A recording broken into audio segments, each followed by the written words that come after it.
প্রিয় বন্ধুরা, আপনাদের সাথে আজ আমি রাজু আছি। আশা করি সবাই ভালো আছেন।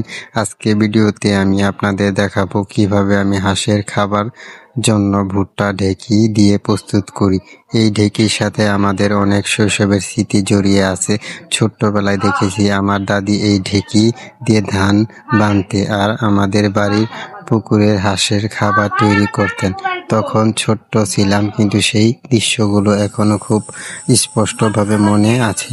আমাদের পরিবারের অনেক পুরনো ঐতিহাসিক অংশ এই ঢেঁকি, তাই আমরা এখনো এটাকে যত্ন করে রেখে দিয়েছি। মাঝে মাঝে ছোটখাটো কাজের জন্য আমরা এখনো এটি ব্যবহার করি, আর সেই পুরনো দিনের অনুভূতিগুলো আবার নতুন করে ফিরে পাই।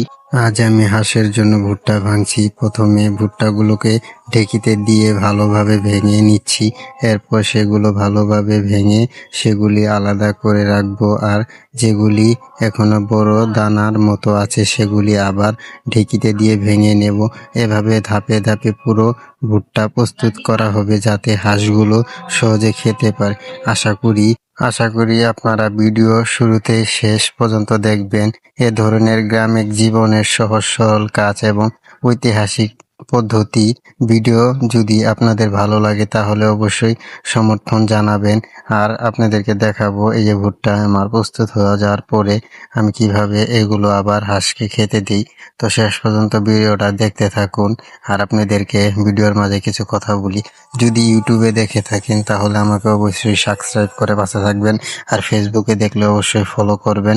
সবাই আমার ভিডিওগুলো দেখে যদি ভালো লাগে একটু কমেন্ট বক্সে কমেন্ট করে যাবেন, তাহলে আমার অনুপ্রেরিত লাগে। তো দেখতে পাচ্ছেন আমি হাঁসে আবার এই খাবারগুলো দিতেছি। তো এরকম ভিডিও যদি আরো পেতে চান তো অবশ্যই আমাকে কমেন্ট বক্সে জানাবেন। তো সবাই ভালো থাকবেন, সুস্থ থাকবেন।